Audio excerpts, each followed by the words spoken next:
고린도전서 10장 14절부터 22절까지 말씀입니다. 효화행보 우리 구역예배 교재 펴주시고요. 고린도전서 말씀도 펴주시죠. 자, 우리 다 함께 14절부터 22절까지 말씀을 봉독하도록 하겠습니다. 그런즉 내 사랑하는 자들아, 우상 숭배하는 일을 피하라.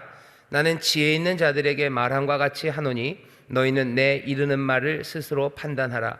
우리가 축복하는 바 축복의 자는 그리스도의 피에 참여함이 아니며 우리가 먹는 떼는 떡은 그리스도의 몸에 참여함이 아니냐. 떡이 하나요 많은 우리가 한 몸이니 이는 우리가 다 한 떡에 참여함이라. 육신을 따라 난 이스라엘을 보라. 제물을 먹는 자들이 제단에 참여하는 자들이 아니냐. 그런즉 내가 무엇을 말하느뇨? 우상의 제물은 무엇이며 우상은 무엇이라 하느뇨? 대저 이방인의 제사하는 것은 귀신에게 하는 것이요 하나님께 제사하는 것이 아니니 나는 너희가 귀신과 교제하는 자 되기를 원치 아니하노라. 너희가 주의 잔과 귀신의 잔을 겸하여 마시지 못하고 주의 상과 귀신의 상에 겸하여 참여치 못하리라. 그러면 우리가 주를 노여워하시게 하겠느냐? 우리가 주보다 강한 자냐. 아멘. 오늘 우리가 10장 14절부터 22절까지 읽었고요. 우상 숭배에 관해서 가르칩니다. 제목은 그리스도의 몸에 참여한 우리들입니다. 우상 숭배하지 말아라 라고 얘기를 끝내지 않아요. 바울이 보면 내가 지혜 있는 너희에게 말한다고 그러죠. 거기 보셔요. 그런즉 내 사랑하는 자들아, 우상 숭배하는 일을 피하라. 나는 지혜 있는 자에게 말한 것 같이 하노니 너희는 내 이르는 말을 스스로 판단하라. 약간 살짝은 비꼬는 겁니다. 너희들 지혜 많다며. 그러니까 내가 지혜 있는 자처럼, 지혜 있는 자에게 말하는 것처럼 말하겠다. 잘 생각해봐라 라고 하는 거예요. 그냥 하지 마라 라고 하지 않고요, 설명을 덧붙입니다. 우리에게도 지금 똑같이 이 말씀이 전해져요. 우상 숭배하지 말아라 라고 가르치는 거예요. 그 다음에 지혜 있는 자처럼 조금 더 생각해봐야 돼요. 그 생각할 일이 뭔지는 두 가지입니다. 하나는 왜 우상 숭배하면 안 되는지에 관한 이야기예요. 왜 우상 숭배하면 안 될까? 그리고 두 번째는요, 여기에는 나타나지 않지만 우리가 좀 더 지혜 있는 자 같이 생각해 봐야 될 것은 우리 주변에는 도대체 어떤 우상 숭배가 있는가요? 고린도 교회가 있었던 고린도에는요, 우상 숭배하는 모습이 그냥 굉장히 분명했습니다. 거기 연기 나고요, 시끌시끌하고요. 거기서 다들 우상 숭배하는 장소들이 있었어요. 거기에 가지 말아라 는 거죠. 그거 피해라, 그거 하지 말아라 라고 얘기해요. 근데 우리 주변에는 그렇게 많지는 않습니다. 어디 길 가다 보면 저기서 연기 나는데 가면 거기서 소 잡고 하고 그러지는 않죠. 요즘도 하긴 하겠죠. 어디선가 동네에서 제가 어렸을 때만 해도 우리 집 골목에 옆집 건너 앞집이 무당집이었어요. 그러니까 그 집 앞에 가면 기분이 이상합니다. 마당도 이상하게 맑은 날도 거기는 캄캄한 것 같고요. 거기서 쥐 같은 게 나오면 그 쥐는 뭐가 이상한 쥐 같고요. 좀 그랬던 집이 있습니다. 근데 그 무당 아주머니는 그렇게 굿을 많이 하지는 않으셨어요. 신기가 떨어지셨는지 그렇지만 무당집인 걸 사람들이 다 알아요. 가끔, 아주 가끔 1년에 한두 번 뭐가 좀 있긴 있었는데, 그래서 제가 굿하는 걸 많이는 못 봤습니다. 그래도 보면 난리 나죠. 난리 나고 그 아주머니는 작두는 안 타신 것 같은데 작두 타는 사람도 있고 별별 일들이 있어요. 근데 우리 주변에 그렇게 많지는 않습니다. 도시라 그래요. 저쪽 시골 쪽 아니면 특별히 무슨 바닷가 쪽 이런 데 가면 지금도 굿하는 일들 그런 일들이 좀 있습니다. 그게 우리 가운데 그렇게 많지 않기 때문에 우리가 그거 본 적도 없고 간 적도 없는데 우리가 무슨 우상 숭배를 합니까? 라고 얘기하는데, 아니요, 잘 생각해 봐야 돼요. 지혜 있는 자처럼 우상 숭배하면 왜 안 되는지, 그게 첫 번째예요. 그리고 오늘 우리가 해야 되는 건 우리 주변에 있는 우리가 참여할 수도 있고 어쩌면 참여도 한 우상 숭배가 뭐가 있는지 그거 잘 생각하면 됩니다. 그리고 그것들 피하면 돼요. 오늘 이 말씀은 굉장히 실천적인 겁니다. 그리고 우리가 더 깊이 생각해 봐야 되는 문제입니다. 자, 음성 듣기 첫 번째 단락 우리 같이 읽어볼까요? 시작. 고린도의 그리스도인들은 이방 세계와 가까이 살면서 이교의 모든 유혹에 둘러싸여 있었습니다.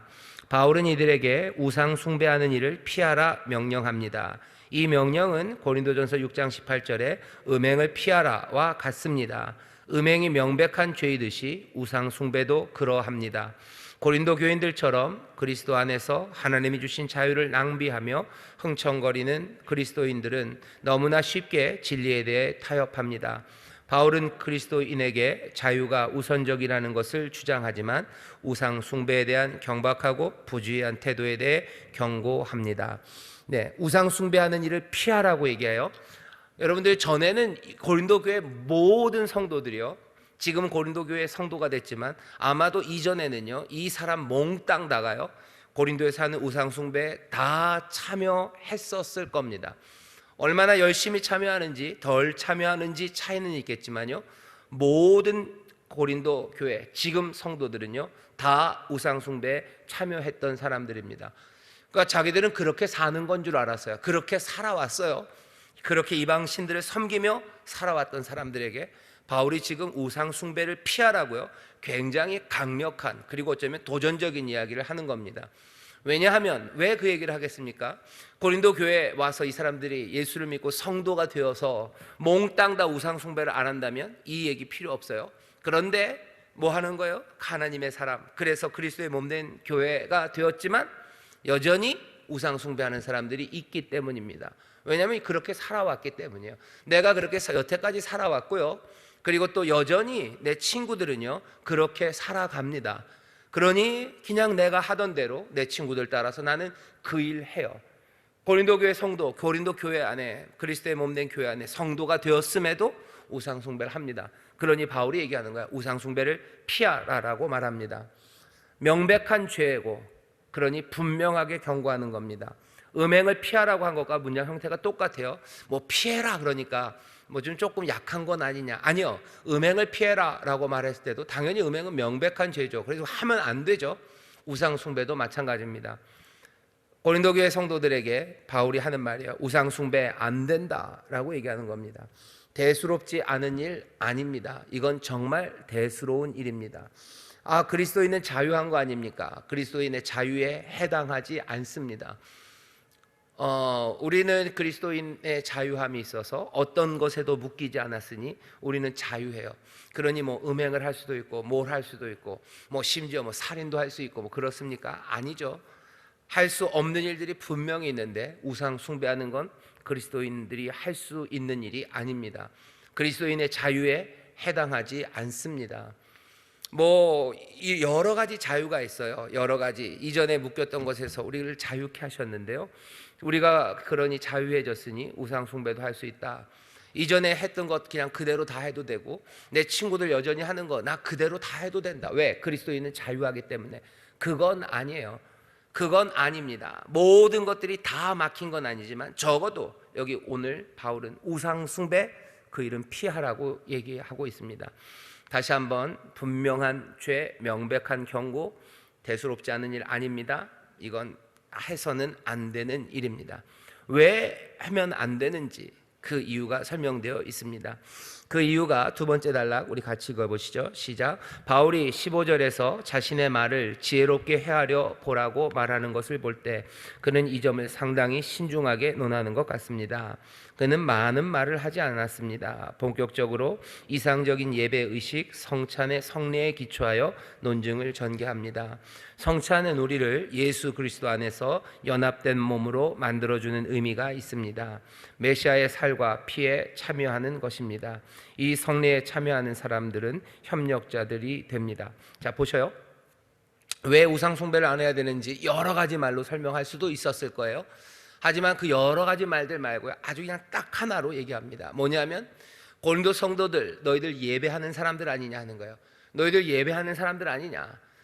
지금 다시요, 바울이 다른 여러 가지 방법으로 설명할 수도 있었을 거예요. 하지만 아주 그냥 분명한 거 하나로 그냥 딱 가져다 대며 그것 하나로 설명합니다.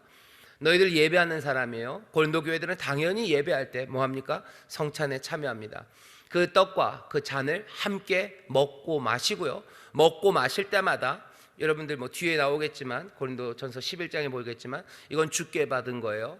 주가 잡히시던 밤에 하셨던 거예요. 이건 내 살이다, 내 피다 하고 하셨던 것을 우리도 지금 똑같이 그것을 주의 살과 그리고 주의 피로 먹고 마시는 것, 고린도 교회는 그거 분명히 압니다. 예배 때마다 그 피, 그 살, 떡과 잔을 우리가 먹고 마셔요. 자, 그 먹고 마신다는 게 무슨 의미인지 바울이 설명을 하는 겁니다. 자, 이런 거죠. 우리가 성찬에 참여해요. 뭘로 확인됩니까? 우리는 예배에 참여하기 때문에 몽땅 다 성찬에 참여하죠.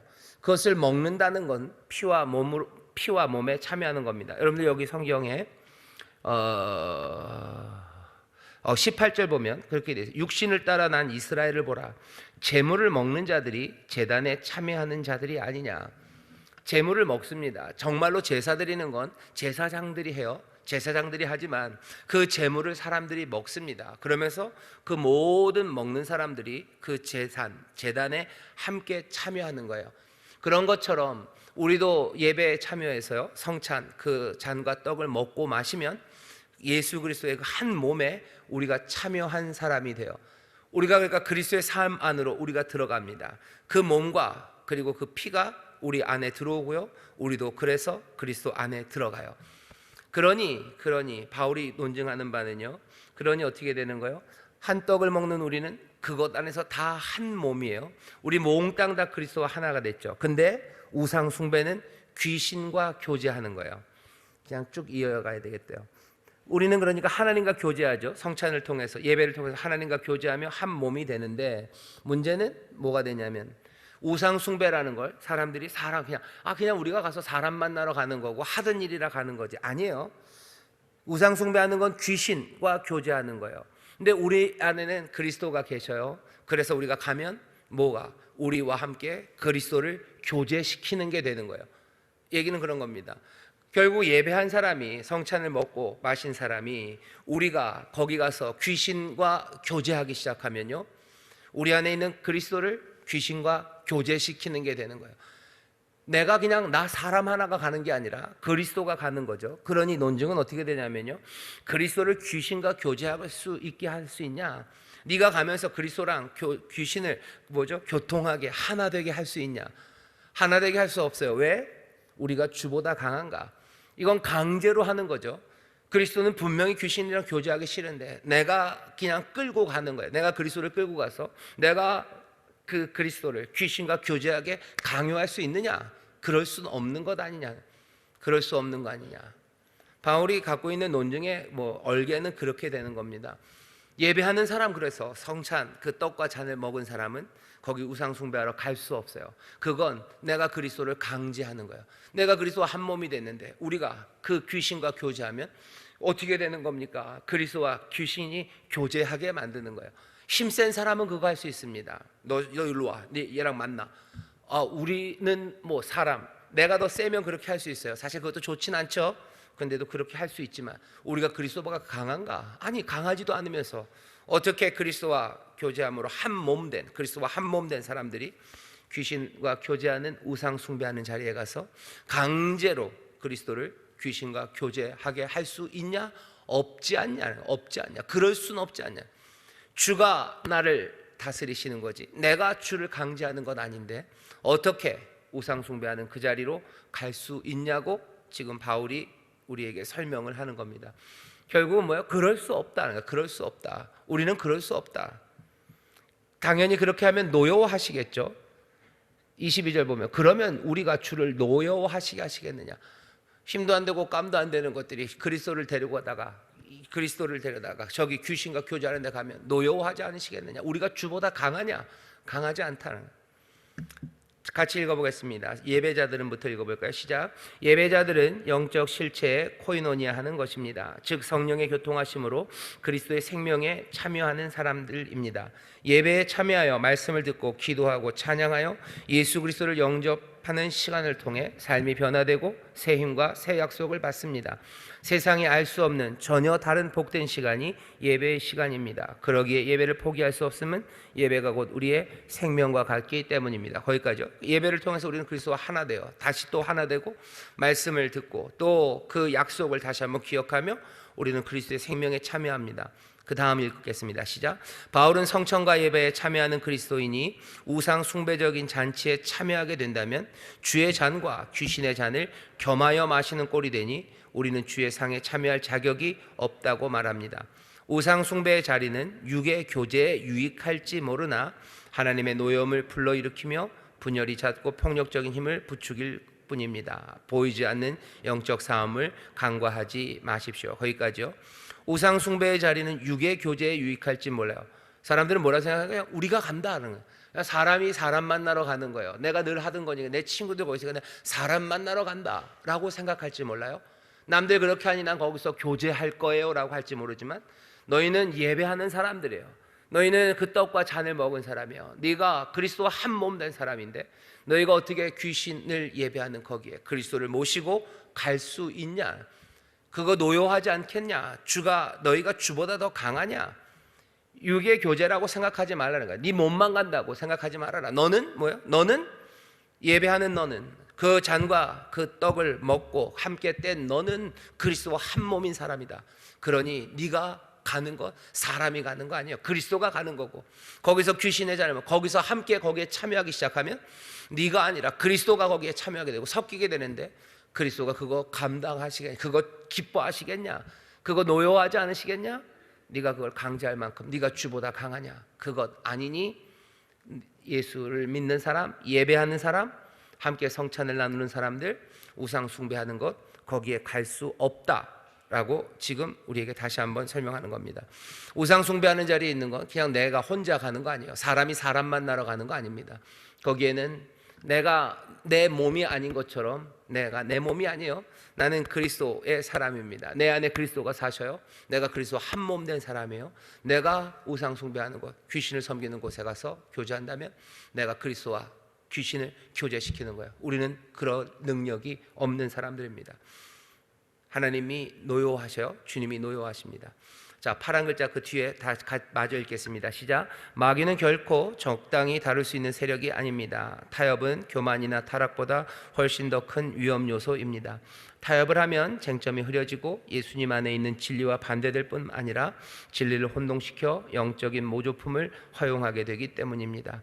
우상을 숭배하는 일에 참여해서는 안 됩니다. 주님 말고 다른 것들을 높이고 영광을 돌리는 일들에 참여할 수 없습니다. 이 얘기는 이런 얘기죠. 그리스도가 우리 안에 살아계신다는 거예요. 그리스도의 진리로 우리는 삽니다. 그리스도의 인도하심 따라 우리는 살아요. 그게 우리의 생명이고 그게 우리의 삶이에요. 그런데 귀신을 섬기는 그곳에 가면요, 거기에 방식이 있어요. 거기에 진리라고 말하는 것들이 있고요, 거기에서 말하는 기쁨이 있고요, 거기서 말하는 삶의 방식들이 있습니다. 그러니 삶과 삶이 부딪히는 거예요. 그 두 개를 같이 살 수 있습니까? 그렇게 살 수 없습니다. 그렇게 살 수 없어요. 그런 생명이 진행이 될 수 없습니다. 그러니 우상 숭배하는 그 자리에 가지 말라는 거예요. 거기 가면 뭐 별일이 있겠습니까? 뭐 거기 간다고 해서 갑자기 하늘에서 벼락이 떨어지는 것도 아니고 갑자기 뭐 내가 손이 막 뒤틀리는 것도 아닌데 뭐 가서 뭐 즐겁게 친구들 만나고 거기서 뭐 해야 될 일들 하고 뭐 거기서 얻을 수 있는 기쁨들, 거기서 얻을 수 있는 재미들 그냥 그거 맛보고 그냥 오면 되는 거 아닙니까? 아니, 사람이 가는 거 아니라는 거야. 사람이 가는, 네가 누구냐는 거죠. 네가 거기 가서 기쁨을 얻는 너는 누구냐 하는 거야. 너는 그리스도로 인하여 기쁨을 얻고 그리스도로 인하여 살아가는 사람인데 세상에, 귀신에, 다른 것에 소망을 얻게 거기서 소망을 보게 되고 거기서 다른 진리가 아닌 것들, 그것들 즐거워하기 시작하면 도대체 네 인생이 어떻게 되냐뿐만 아니라요, 바울은 더 강력하게 얘기하는 거죠. 네 그리스도는 어떻게 되냐는 거야. 네 안에 있는 그리스도는 어떻게 되냐. 네 안에 있는 생명, 그건 어떻게 되냐. 그게 섞일 수 있냐? 섞일 수 없다. 그러니 너 우상 숭배 피하라고 지금 말하는 겁니다. 교제하는 대상 우상 숭배. 이제 이유는 분명히 아까 두 개. 자, 말해 주겠다. 우상 숭배를 피해라. 왜? 우상 숭배라는 건 가당치 않아요. 적어도 그리스도와 하나 된 사람들은 우상 숭배는 가당치 않아요. 그리스도의 생명과 그 삶을 사는 사람들은 우상 숭배는 가당치 않다. 이거 분명하고요. 그 다음에 두 번째는 뭐죠? 그럼 도대체 우리는 어떤 우상 숭배가 우리 주변에 있는지 봐야 합니다. 고린도에는 좀 더 분명했어요. 그런데 우리에게는 어떤 우상 숭배가 있는가입니다. 우리들이 참여하는 우상 숭배들, 여기는 나와 있지 않은데 먼저는 노골적인 우상 숭배들이 있습니다. 아주 노골적이에요. 진짜로 대놓고 우상을 숭배해요. 소위 말하는 뭐 이교라고 여기 표현되는 이교의 일들입니다. 당연히 점치는 것들이에요. 점치는 사람들, 우리 구역장님들은 거의 없겠죠. 요새는 뭐 분위기 자체가 그래서 옛날만 해도 뭐 새해가 되면 토종빅을 보러 간다 그러고 뭐 당연한 것처럼, 왜? 예수 믿기 전에도 그런 거 봤었으니까. 그거 본다고 해서 뭐 그렇게 큰일 나는 거 아니니까. 토종빅을 보는데 뭐 거기 보러 가면은 거기서 막 돼지피가 뚝뚝 떨어지고 뭐 거기서 뭐 귀신이 흐흐흐 그러진 않잖아요. 그런가요? 가본 적이 없어서. 뭐 도정빅을 보는데 뭐 그게 뭐가 그렇게, 가면 좋은 얘기 듣고 좋은 얘기 듣는 거 아니냐고. 뭐 그냥 다 재미고 뭐 그냥 재미고 뭐 좋은 얘기 듣고 그러면 좋은 것 아니냐고 하면서 뭐 그런 것도 하고. 혹시 우리 성도님들 중에서, 요새는 그런 분들 많지 않은데 아침에 일어나면 화투판을 쫙 까시는 분들이 계셔요. 왜 갑자기 웃으시죠? 화투로 일진을 보신다고 그러죠. 오늘 일진을 본다고 그래서 탁 치고서 뭐 이러시는 분들, 그거 아주 노골적입니다. 왜 그렇게 해야 되죠? 거기에 뭐가 있는데요? 이거 별로 그냥 이거 재미로 하는 거냐고. 아니, 이게 똑같은 거예요. 우상 숭배를 하러 고린도 사람들이 갑니다. 늘 했었던 거예요. 예수 믿기 전에 했었던 거예요. 그리고 뭐 내 친구들도 그거 지금 다 합니다. 거기 가면 뭐 즐겁고 재밌고요. 그냥 뭐 그리 나쁘지 않아요. 거기 간다고 뭘 갑자기 무슨 서 있다가 뭐 삥 뜯고 뭐 때려주고 그런 거 아니잖아요. 가서 그냥 그거 하고 오는 거죠. 그게 뭐 좋은 얘기 듣는 거고, 뭐 일수 딱 적어가지고 오늘 뭐 이게 그렇군 조심해야 돼. 그래서 조심하라고. 조심하는데 뭐가 나빠요? 하지만 뭐라고 얘기하시는 거예요? 지금 바울이 뭐라고 말합니까? 우리가 그리스도의 사람들이고 그리스도와 한 몸 된 사람이에요. 나는 갈 수 있을지 몰라요. 하지만 그리스도는 갈 수 없는 거 아니냐는 거예요. 내는 그냥 이전에 했었던 거고, 그러니 나는 혹시 갈지 모르지만 예배하는 사람, 정말로 내가 내 안에 그리스도가 함께 하신다는 걸 정말로 믿는 사람, 내가 그리스도의 생명으로 산다는 사람이 거기 어떻게 갈 수 있냐는 거죠. 내 하루하루를 주께서 인도하신다는 사람이 왜 재미로 그거를 때리냐는 거죠. 노골적인 일들이 있습니다. 별것 아닌 것 같지만 노골적인 일들이에요. 그런 일들 뭐 요즘도 있나요? 저기 뭐 이토타워나 링크 126 지금도 있는지 모르겠는데 가보면 뭐 타로 점치는 이렇게 조그만 데들이 있어요. 그래서 그 카드들 쫙 붙여놓고 뭐 그럽니다. 그런 일은 잘 안 하겠죠, 성도들 중에. 근데 또 그런 사람들이 있어요. 뭐냐면 뭘 조디악이라고 그러죠. 별자리 얘기하는 사람들. 내 별자리는 뭐래? 나는 궁수자리라, 내 인격은 뭐 난 이렇고, 난 누구 뭐 양자리를 만나야 되고, 그거를 또 얘기를 해요. 그걸 또 뭐 좀 자랑하면서 얘기해요. 나는 별자리도 아는 사람이라는 거죠. 나는 별자리도 아는 사람이고 뭐 그것 때문에 내 탄생석은 뭐기 때문에 뭐 이런 얘기들 합니다. 그거 왜 해야 되는 거죠? 왜 그 조대학이 왜 필요하죠? 왜 그 천체에 무슨 내가 몇 월 달에 태어났으니 나는 뭐고 나는 누굴 만나야 된다고 그런 얘기들을 해요. 그리고 은근히 뭐 그것들을 즐기기도 하고요. 왜? 그렇게 하는 사람들이 있었고, 내 친구들도 그거 하고, 별자리 얘기하면은 뭐 요즘은 어떻게 판단하는지 모르겠습니다만 괜히 뭘 좀 아는 사람 같고요. 아는 사람 같고 뭔가 좀 더 뭐 서구문물, 뭐 서양 뭐 이런 것도 아는 것 같고, 넌 별자리를 아는구나. 아니면 어떻게 넌 네 별자리도 모르냐. 넌 네 탄생석을 아니 모르니. 아주 노골적이에요. 별것 아닌 것 같지만 노골적입니다. 우리가 그 별자리랑 우리의 인생이 무슨 상관이 있습니까? 전에는 그랬는지 몰라요. 정말로 그게 맞았는지 모르겠어요. 하지만 이제는 나는 그리스도의 살과 그리스도의 피를 먹고 마셔서 그리스도의 생명에 참여하고 그리스도가 나와 함께 하는 삶이에요. 내 삶이 별자리랑 무슨 상관이 있습니까? 내 삶이 그리스도와 상관이 있는데, 그건 재미로 하는 거 아닙니까? 바울이 하는 얘기가 그래, 네가 간 네 재미가 아니라는 거야. 네 재미 아니고 너는 그리스도의 사람 아니냐. 네가 어떻게 그리스도와 그것이 섞이게 할 수 있냐. 네가 그리스도보다 주보다 강하냐? 주께서 노여워하지 않겠느냐? 네 삶에 왜 그런 게 들어와야 되는지 그거 묻는 겁니다. 아이고, 담임 목사님 고리타분하시고 꼰대시구나 뭐 그럴지 모르겠는데, 시구나도 아니겠군요. 그거 왜 해야 되는지 물어보셔야 돼요. 고린도 사람들도 그러는 거예요. 그게 뭐 별거라고. 그런다고 뭐가 그게. 하지만 내 인생에 대해서 뭔가를 얘기하기 시작하는 것이 그리스도가 아니라면 그건 몽땅 그리스도 아닌 다른 것들이 내 삶을 내 삶의 주인이 왜 그것들을 만나야 됩니까? 내 삶의 주인이 거룩하신 그 아들이 내게 생명을 주시니까 왜 그것들과 교제해야 됩니까? 왜 내 삶에 그것들이 들어와야 됩니까? 나는 왜 그걸 하러 그리스도가 날 보내신 거예요? 아니죠. 내가 간 거죠. 그거 뭐예요? 내가 그리스도를 강제하는 거죠. 정말로 내가 그리스도의 사람이고 내 그리스도의 살과 피를 먹고 마심으로 내 안에 그리스도가 사신다면 내 인생에 내 삶에 왜 별자리들이 왜 그 화투장 하나가 왜 뭐 이지암 선생에 대해서 뭐라고 얘기할 건 아니지만 왜 토종비결이 내 삶에 왜 사주가 거기 앉아있는 그 양반이 거기 앉아서 폼 잡고 있고 뭘 얼마나 공부를 많이 했는지 모르겠어요. 뭐 주역을 얼마나 공부했는지 모르겠지만 내가 왜 거기에 내 삶을 가지고 가면서 그리스도를 말도 안 되는 것들과 교제하게 만들어야 됩니까? 그건 아니죠.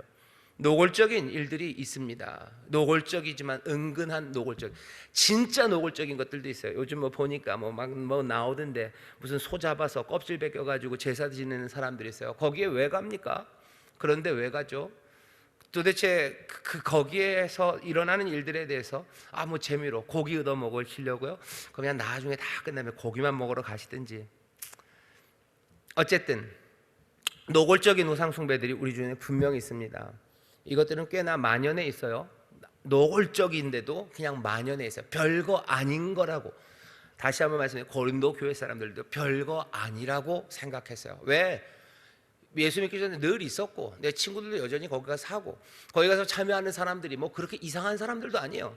뭐 똘똘하고 공부 많이 하고 높은 직책에 있고 뭐 나보다도 더 공부도 많이 하고 그런 사람들 다 거기서 그거 하는 거예요. 고린도에서. 그러니 거기 가는 거죠. 내 친구들이 거기 있고요. 내 선생님, 내 학교 선생님이 거기 있고요. 그러니 거기 가는 겁니다. 노골적이지만 만연한 우상 숭배들. 고린도도 그랬어요. 지금 우리 가운데도 그렇습니다. 방법은 뭐예요? 그냥 안 하시는 게 제일 좋아요. 그냥 화투 그거 하시는 거 그거 하지 마셔요. 뭐라고 하는 거야? 우상 숭배, 내 사랑하는 자들아, 우상 숭배하는 일을 피하라. 우상 숭배, 이게 무슨 우상 숭배입니까? 우상 숭배라는 것 다른 것 아니에요. 우상 숭배라는 건 내 인생과 내 삶에 대해서 내가 의지하고 그리고 내 삶에 영향을 끼치는 것들, 그것들 잘 보셔야 돼요. 뭔가 그게 귀신처럼 무슨 킥킥킥 소리가 갈 때마다 막 킥킥 소리 나고 갑자기 음산해지고 그런 것 아니어도 우상 숭배하는 일들 많습니다. 노골적이고 만연해 있습니다. 우리가 참여하는 우상 숭배, 지금 참여하는 우상 숭배들이 뭔지를 보려면요, 그냥 그거 생각하시면 돼요. 우리가 주님을 향해서 하는 여러 가지 단어들, 형용사들, 동사들이 있어요. 그것들이 뭐 한두 개가 아니라 꽤나 많이 어떤 대상에게 적용되기 시작하면요, 그건 우상 숭배이기가 쉽습니다. 우리가 주님에 대해서 쓰는 말들이요, 주님을 높이죠, 주님께 영광 돌리죠, 주님을 두려워하죠, 그리고 주님께 헌신하죠, 주님께 나아가죠. 뭐 전심으로 나아갑니다. 전심으로 찾아요. 전심으로 부르짖어요. 의지하고 소망하고 사랑하고 주를 향해서 하는 이 동사들이, 이 귀한 것들이 뭐 어떤 한 대상이나 무엇이든지 거기에 따라 붙기 시작하면 그건 우상입니다. 정말로 나쁜 것들도 많고 그리고 또 위험한 것들도 많아요. 때로는 사람들이 그런 얘기를 많이 하시죠. 내 자녀들이 우상이 될 때가 있어요. 내가 내 자녀 의지하죠. 내 자녀에게 소망을 두고 내 자녀를 사랑하고 내 자녀에게 헌신하고 내 자녀 앞으로 내 자녀를 찾고 내 자녀 부르짖고 내 자녀 높이고 내 자녀 영광 올려드리고, 뿐만 아니라 어떤 때는 내 꿈이에요. 내 꿈을 부르짖는 거예요. 내 계획이에요. 그게 우상이 될 때도 있습니다. 정말로 우리가 우상으로 여기는 것들, 그것이 무엇인지 생각해 보셔야 돼요. 사람들마다 다르겠지만 공통적으로 뭐 고린도가 섬겼던 우상이 있어요. 대표적인 우상들이죠. 뭐 보니까 고린도는 뭐 아테네 뭐 이런 것들도 좀 섬깁니다. 뭐 그 고린도 앞에 광장에도 있고요. 그 산 위에도 있고요. 뭐 또 에베소대로 또 신이 있고요. 그 동네마다 아주 대표적으로 갖고 있는 우상들이 있어요. 지금 세상은 아주 대표적으로 갖고 있는 우상이 있고요. 그 우상이 꽤나 아주 범세계적으로 칭송을 받는다면 그건 꽤나 큰 종교가 됩니다. 요즘 사람들이 말하는 우상 중에 제일 큰 우상은요, 뭐냐면은 뭐라고 그래야 되나요? 뭐 소비주의 뭐 이런 거예요. 소비주의의 우상입니다. 이건 분명히 종교의 형식을 가졌어요. 어떤 종교의 형식을 가지려면은 신전이 있어야 되죠. 그 예배하는 장소가 있어야 됩니다. 소비주의를 예배하는 곳이 있죠. 우리 주변에도 있습니다. 우리 교회보다 훨씬 더 커요. 가까이 있어요. 롯데백화점입니다. 그리고 좀 더 멀리 송도에도 있어요. 송현아라고 있어요. 뭐 그 가기 전에 스퀘어 원이라고도 있고요. 이제는 그것이 그렇게 자리를 잡기가 어려우니까 어떻게 돼 있어요? 그냥 온라인에도 서 있어요. 쓱도 있고요. 또 텔레비전에서도 다 나옵니다. 뭐죠? CJ몰, GS샵 또 뭐예요? 그런 식으로 그냥 다 자리를 잡았어요. 예배가 교회가 이렇게 있다가 뭐 요즘 코로나 때문에 뭐 온라인으로 예배를 드리는데요. 이 소비주의의 종교는 이전부터 벌써 곳곳에 자리를 잡고 그리고 쇼핑몰 거기에 있습니다. 굉장히 종교적이에요. 왜냐하면 이 사람들 열심히 전도합니다. 성도들이 전도하는 것보다 이 사람들이 전도하는 게 훨씬 더 세련되고요. 그리고 줄기차고 끈질깁니다. 계속해서 끊임없이 전도하죠. 끊임없이 전도해요. 얼마나 행복한지를 끊임없이 전도하고요. 늘 행복만을 말하진 않아요. 교회도 그렇죠. 교회도 행복만을 말하진 않아요. 뭘 얘기해요? 먼저 우리의 깨어진 삶과 우리의 죄를 이야기합니다. 여기 소비주의도요. 우리의 깨어져 버린 삶을 얘기해요. 폐부를 찌르죠. 우리를 그냥 무릎 꿇게 만들죠. 우리를 눈물 흔들게 만들어요. 뭐라고요? 너는 그렇지 못하다고. 너는 온전치 못하다고. 넌 뭔가가 잘못되어 있다고. 네 얼굴을 보라고. 네 얼굴을 보라고. 네가 입고 있는 옷을 보라고. 네 인생이 얼마나 잘못됐냐고. 그러면 하나님의 은혜 앞에서 자복하고 무릎 꿇듯이요. 이 소비주의 앞에요. 사람들이 무릎을 꿇습니다. 무릎을 꿇고 슬퍼하죠. 내 폐부를 찌르죠. 영혼을 그냥 쫙 갈라놓죠. 그리고 답을 주는 거예요. 답이 어디 있어요? 예, 사야죠. 사야지 살아요. 사야지 살아요. 사야지 살고 그리고 거기에는 교제가 있죠. 우정의 공간이에요. 함께들 만나죠. 다른 이들과 함께. 나는 거기서 외톨이가 아니에요. 같이 사고 또 사고 사면서. 하지만 이건 어떻게 우리의 삶을 충족시킬 수는 없습니다. 왜냐하면 계속해서 사야 되기 때문에요. 산 것이 그 반복이 뭐냐면요. 살 때는 늘 뭔가를 살 때는요. 양가입니다. 하나는 과대평가와 과소평가 두 개가 함께 가요. 새로 사게 되는 것들에 대해서는 과대평가하게 돼요. 그리고 새로 산다는 건 전에 있었던 걸 과소평가해야 돼요. 그래야 삽니다. 내가 입고 있는 이 옷이 과소평가돼야 돼요. 이건 진짜 후져가 돼야 돼요. 그리고 저기 있는 건 진짜 조화가 돼야 되죠. 그러고 나면 그거 사서 입으면 어떻게 돼요? 그건 진짜 좋았던 게 어느샌가 진짜 나빠요. 진짜 구려. 그 다음에 또 다음 거 또 사야 돼요. 그 반복으로 우리를 이끌어갑니다. 이런 소비주의는 제자들도 만들어요. 그죠? 제자들을 만들죠. 끊임없이 추앙하고 따르게 만들죠. 신세계가 최고예요. 스타벅스 최고예요. 애플이 최고예요. 뭐가 최고예요?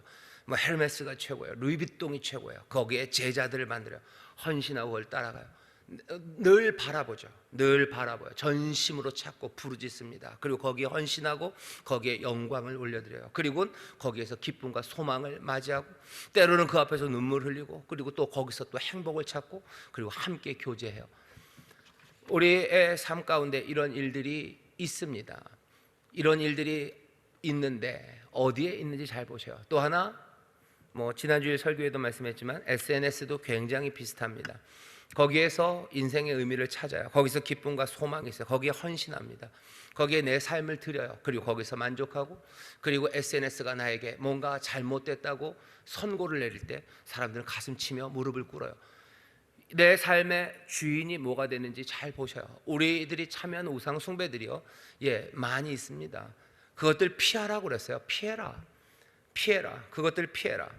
그러면 쇼핑몰 가지 말라는 겁니까? 뭘 살 일 있으면 가셔요. 하지만 여기서 일어나는 이 일들, 그 앞에 무릎 꿇고 그것 때문에 가슴 아프고 그것 때문에 기뻐하고 그것을 삶으로 내가 산다고 그렇게 생각하고 거기에 제자가 되고 그 일은 아니죠. 뭔가가 우상이 되는 것들, SNS가 우상이 되고 쇼핑이 우상이 되고 소비하는 것이 우상이 되고 때로는 전에는 국가 내지는 이데올로기가 우상이 될 때도 있어. 뭐가 됐든지 우리 주위에 우상은 늘 만연합니다. 왜냐하면 악한 영들은요 끊임없이 우리를 하나님에게서 그리스도에게서 빼앗아 가려고 해요. 시대에 따라 문화에 따라 다른 모습으로 계속해서 우상 숭배로 우리를 이끌어 갑니다. 지혜 있는 자에게 말하는 것처럼 말하겠다고 바울도 그러는 것처럼 지금도 이 지혜 있는 말들을 우리가 들어야 됩니다. 그럼 인생이 너무 단순해지지 않습니까? 단순해지지만 아마 그렇게 될 겁니다. 하지만 그것이 그리스도의 삶을 살아가는 사람들, 거기에 정말로 하나님 아버지가 주시는 하늘의 기쁨과 평강이, 그리고 나 혼자 복이 되는 게 아니라 이 땅에 복이 되는 그 삶이 거기에서 이루어진다는 것, 이것들 붙잡고 함께 격려하며 나가야 됩니다. 그게 이 땅에서 하나님의 나라를 우리가 이루어가는 삶이에요. 두려워하지 마셔요. 두려워하지 마셔요. 두렵죠? 두려워하지 마십시오. 서로 격려하시고 성령이 우리를 도우시고 하나님의 사랑이 우리 가운데 날마다 부어져서 정말로 주가 주시는 기쁨과 그리고 주님이 주시는 그 평강이 우리에게 넘치고 그것들이 흘러넘쳐서 내 자녀들에게 이 땅에 가득하게 되는 것, 그 다른 이야기들을 여러분들 자꾸 묵상하고 또 그것들을 하나씩 순종하며 나가야 합니다. 세상의 우상들이 우리에게 순종하라는 거, 거기 자꾸 따라가면요, 거기에 제자가 될 뿐이에요. 우리는 예수 그리스도의 제자가 되고 그리스도의 삶을 살아가는 사람들입니다. 쉽지 않아요. 하지만 하나씩 하나씩 그 기쁨을 맛보시고 우리를 인도하시는 그 진리가 우리를 어떤 삶의 방향으로 만들어 가시는지 그 그림들을 점점 더 분명하게 보게 되시기를 바랍니다.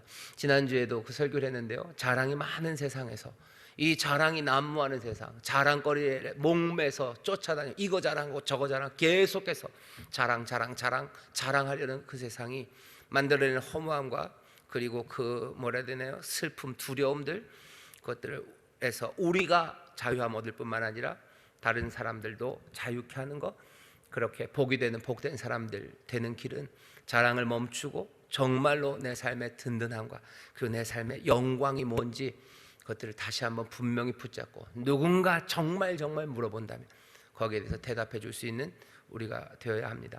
자, 그 다음 우리 한 걸음 내딛기 같이 읽어보시죠. 시작. 이방인의 제사에 참여할 수 없습니다. 우상적인 일에 문화라는 이유로 별것도 아니니 괜찮다는 식으로 참여할 수 없습니다.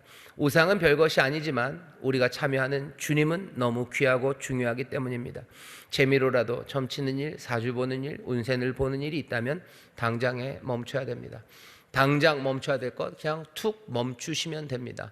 그리고 거기에 대해서 말할 필요도 없고 대답할 필요도 없고 그거 안 하시는 것, 거기서부터 시작입니다. 두 번째 같이 읽어보겠습니다. 시작. 돈이 우상이 되고 사람들의 평판이 우상이 되는 시대입니다. 돈이 우상이 되어 자랑하는 잔치와 사람들의 평판에 삶을 걸게 하는 자리에서 나와야 합니다. 어디가 그런 곳들일지 이야기해 봅시다. 네, 사람들의 평판에 삶을 걸게 하는 자리들, 제 생각에는 SNS입니다. 거기서 좋아요 누르고 좋아요 받고, 우리 성도님들이나 구역장님들 중에서 그런 분들 별로 없을 겁니다. 그런데 우리 자녀들이 그렇다면 하지 마는 게 제일 좋습니다. 제일 좋습니다. 이거 그러니까 무슨 뭐라 해야 되냐, 페이스북, 인스타그램, 걔네들이 바보들이 아니에요. 그냥 자선 사업하는 사람들 아니고요. 걔네들이 인류의 뭘 위해서, 어쩌면 페이스북이 처음 시작될 때 저커버그가 무슨 고안에서 사람들 만나게 하려고 했을 때 그때도 그런 생각을 하지는 않았을 거라고 믿고 싶지만 점점점 진화되어 가는 거, 결국은 많은 돈을 번다는 건요, 그 밑에 깔려 있는 것은 사람들의 욕망을 계속해서 은근하게 자극하는 겁니다. 맨 모여서 회의하는 게 그거예요. 어떻게 하면 더, 당연히 노골적인 얘기들 합니다. 지들끼리 회의하면서 사람들 부추겨야 된다고, 그래야 들어온다고, 사람들 자랑질하게 만들어야 된다. 자기들이 다 아는 거예요. 다 알고 얘기하는, 말은 안 하죠. 말은 안 하죠. 그리고 그것들이 정말로 효과가 나왔을 때 씩씩 웃는 겁니다. 무슨 실리콘밸리에 있는 그런 사람들이 자기 자식들에게 그런 거 잘 못하게 하는 이유가 왜요? 그냥 지들이 회의할 때 늘 그러거든요. 사람들 나쁘게 만드는 방식들, 욕망을 자극하는 방식들, 어리석게 만드는 방식들, 이거 하면 그거 따라오게 만드는 거, 그거 다 만들어 놓은 거예요. 그리고 나서 자기 아이들에게 그거 하라고 하겠습니까? 못하죠. 그러니 못하게 하는 거예요. 지들은 다 알아요. 이게 왜 이렇게 돌아가는지, 이게 왜 돈이 되는지, 아니 돈이 되려면 어떻게 해야 되는지 다 압니다. 다 알면서도 그렇게 하는 거예요. 사람들의 평판에 삶을 걸게 하는 거, 그거 지혜 있게 얘기하자고 그러죠. 바울이 지혜 있게 얘기하자. 우리 제대로 한번 얘기해 보자. 사람들의 평판에 삶을 걸게 하는 자리, 그 자리에서 나오셔야 돼요. 이거 굉장히 유혹이 심합니다. 저도 뭐라 그래야 되나, 좋아요 싫어요 그거 좀 봅니다. 그래서 이런 싫어요가 많네 그러면은 좋아요가 많네 그럼 이러면 안 되는데, 이러면 안 되는데, 이건 아닌데 쉽지 않습니다. 왜? 우리 안에 그게 있기 때문에 그래요. 그러니 아예 나오는 게 제일 편합니다. 나온다고 어떻게 되지 않아요. 나오면은 사람들에게서 소외되지 않습니까? 그게 갖고 있는 팁이에요. 사람들에게서 소외되는 거 아니에요. 사실은 거기서 좋아요 누르는 사람들 500명이 눌렀다고 해서 그 사람이 누군지 아무도 모릅니다. 하나도 모릅니다. 내가 소외되지 않으려면 뭐 하면 되는 거예요? 사실은 내 옆에 있는 사람 손 잡으면 되는 거예요. 내 옆에 있는 사람 맛있는 거 먹여주면 되는 거고, 그 사람들 끌어안으면 되는 건데, 그거 하다 보니 뭐 하는 거야? 내 옆에 있는 사람 손 잡을 시간 없고, 내 옆에 있는 사람 끌어잡을 시간 없고, 내 옆에 있는 사람 씻겨줄 시간 없는 겁니다. 세상에 평판을 얻겠다는 사람들, 주가 우리에게 하신 말씀이 그게 얼마나 강력한 진리인지에 대해서 세상의 모든 속임수와 그 어둠, 그 안개들을 어떻게 밝히는, 확 뚫어내는 빛인지 여러분 다시 한번 보셔야 됩니다. 네 이웃을 사랑해라. 너 수건 놓고 내가 너희를 사랑한 것처럼 그렇게 사랑해라 라고 하시는 말씀이 도대체 이 시절에 어떤 의미인지 다시 한번 보시고, 여러분들이 혹시라도 SNS뿐만 아니라 사람들의 평판에 좋아요라는 이야기에 마음을 두고 돈이 우상이 되어서 내가 그걸 사야지 내 인생에 뭔가 좋은 게 만들어지고 자랑거리가 생기고 내 인생이 거기서 외롭지 않다고 느낀다. 아니, 내가 주님과 함께함으로, 내가 믿음의 삶, 사랑하는 사람들을 사랑함으로 내 인생이 외롭지 않고 내 인생에 오히려 기쁨과 평강이 있다는 것, 그것들을 누리고 느끼고 그리고 맛보고 나누어주는 그런 삶이 되어야 합니다. 도전은 점점 더 심각해집니다. 도전은 점점 더 심각해지니 함께 진리 안에서 기뻐하시고 그 진리로 서로 격려하는 여러분 되시기를 주의 이름으로 축원합니다. 옆에 있는 분에게 얘기해 주세요. 뭐라고 얘기해요? 주님 말씀대로 삽시다. 주님 말씀대로 삽시다. 한 번만 더 합시다. 그리스도와 함께 삽니다. 그리스도와 함께 삽니다. 그리스도가 주신 삶으로 사는 게 참 쉽지 않죠. 하지만 또 성령님이 우리에게 주셔요. 약간은 얘기가 이렇게 자꾸 길어지면 안 되는데, 예배하는 시간이라는 게 좀 그렇습니다. 우리가 그 모든 것들을 인생에서 다 뭐라 해야 되나, 축약적으로 느끼기가 어려워요. 슬픔도 참 찔끔찔끔입니다. 한 번에 슬프고 끝난 게 아니에요. 슬픔이 또 오고 또 오고 또 와요. 근데 그걸 한 번에 이해하기는 굉장히 어렵죠. 기쁨도 마찬가지요. 조금씩 와요. 그러니 그게 얼마나 기쁜지를 또 잊어버립니다. 하지만 예배하는 시간은 좀 달라요. 예배하는 시간은 제 생각에는요, 이 모든 것들 그냥 확 끌어안아서요, 우리 가운데 참된 것들 그냥 쏟아 부으시는 시간이에요. 그래서 어떤 때보다도 더 애통함으로 기도하게 하시고 세상의 어떤 시간보다도 기쁨으로 노래하게 하시는 그 시간을 우리에게 주셔서요, 세상의 슬픔의 시간들, 그 긴 시간들을, 그리고 그 기쁨에 찔끔찔끔 오는 그 기쁨들을 온전히 누리게 하시고 그리고 그 가운데서 견디게 하시고 하는 그 힘이 예배를 통해서 임합니다. 진리를 따라 살아가는 거 꽤 긴 시간이에요. 그 긴 시간에 제대로 살아가는 그 힘은 예배하는 이곳에 그냥 쏟아 부으시고 더 충만하게 임하시는 하나님의 은혜 때문이라고 믿습니다. 우상 숭배, 세상의 것들을 꺾기 위해서 방법 하나밖에 없어요. 예배 가운데 참된 기쁨과 그리고 예배 안에서 참된 위로, 그 영광의 찬란함을 맛보기 시작할 때 정말로 그리스도가 주신 삶의 그 든든함과 그 올바름 그리고 그 아름다움, 그것들을 분명히 확인해서 우상 숭배라는 헛된 길로 가지 않게 하십니다. 예배 때마다 그러니 여러분들 그 기쁨을 누리시고 또 예배 때마다 그 슬픔 가운데로 깊이 나가시기를 주의 이름으로 축원합니다. 기도하겠습니다. 하나님 감사합니다. 우리 사랑하는 구역장들, 하나님 정말로 그리스도와 함께하는 삶, 그리스도 안에서 살아가며 그리스도가 우리에게 주신 그 영생의 부활의 생명으로 살아가는, 하나님의 자녀로 살아가는 그 생명과 삶을 하나씩 분명하게 누리며 나아가게 하여 주옵시고, 아버지, 세상에 우리에게서 그 삶을 빼앗아가려는 온갖 우상 숭배의 유혹에서 피하며 또 그것들에서 끊어져 돌아오는 하나님의 사람들 되게 하여 주옵소서.